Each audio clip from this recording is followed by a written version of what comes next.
You guys ever open the hood of your N54 and find out that your upper radiator hose blew its shit smooth off?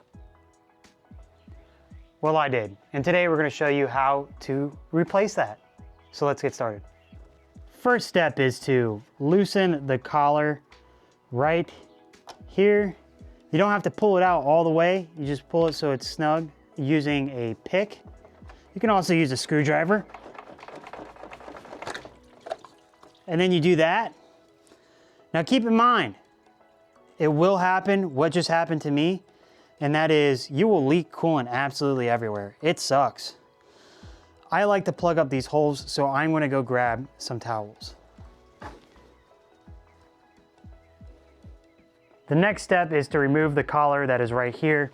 Sometimes for other people, it is a permanent collar or a clamp band style collar. From the factory from BMW. For me, this has already been replaced apparently, and I have a spiral collar or whatever you call this thing. It comes off with a screwdriver. That's what we're calling it. Screwdriver collar. That is off. Now let's set that to a side. To the side. There we go. Now you want to remove the snap collar that is at the top right here. Let me get you guys in for a better view. The next connector you want to remove is this collar right here. It should be bright silver. Just want to pop that off.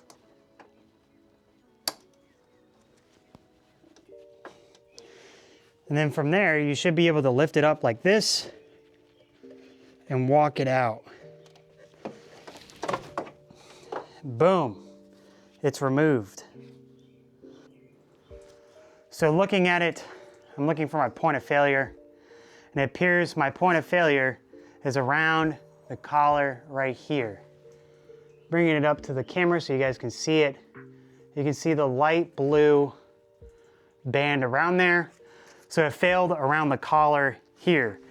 To fix this, if I needed to on the side of the road, what I could have done is just remove this and put in a spiral collar, but I didn't because I just ordered a new one. They're like $45 and called it a day. So that's what I'm doing. That's trash. When you remove it, you want to make sure that you remove absolutely everything. This was still on the inlet right there. You want to make sure that you have all of this off, otherwise it will not go back on. This is also trash.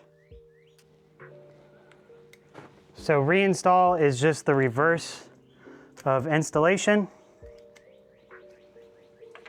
You want to take the bigger side or the side without the flanges, put that on first. Actually, in this scenario, I think it's going to be easier to put the bottom one on first. So it slides on, you should feel it pop on. You also want to verify that you have full connectivity along there. That's one side on. You want to take your collar, pop it up on the radiator side.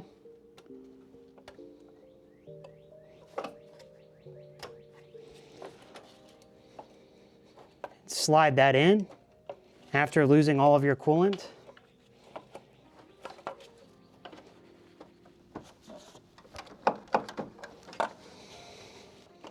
And then connect the back side.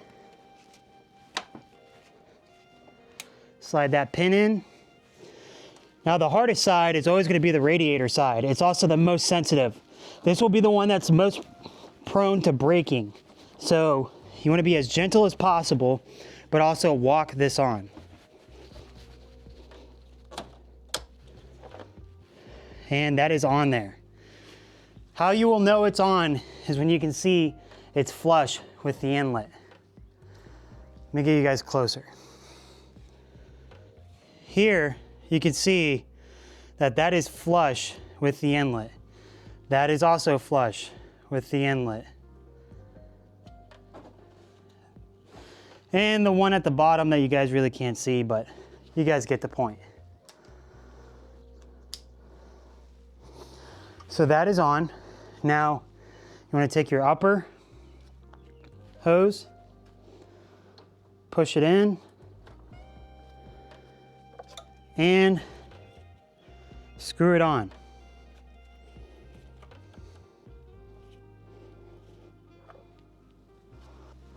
The last step is adding coolant.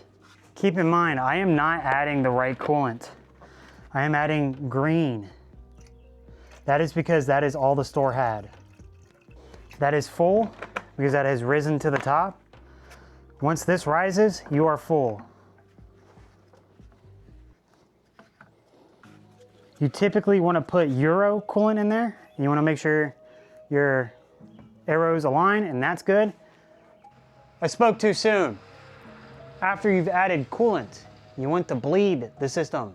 Don't know how I forgot that step. Let's go do it. First, you want to take your key, put it in the ignition,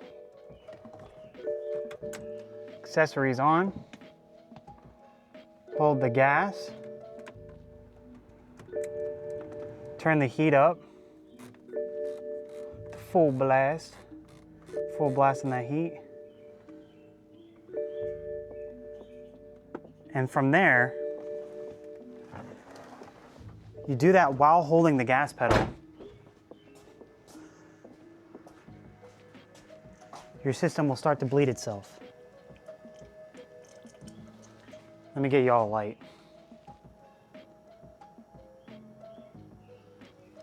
Man, I love BMWs. That's such a bitch to do on any other car besides maybe Subarus.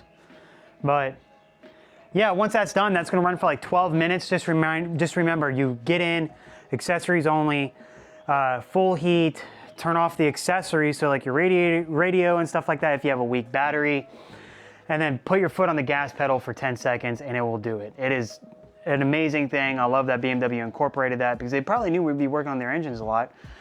But regardless, that is the end of the video. If you guys made it this far, I really appreciate you guys watching, and I look forward to seeing you on the next one.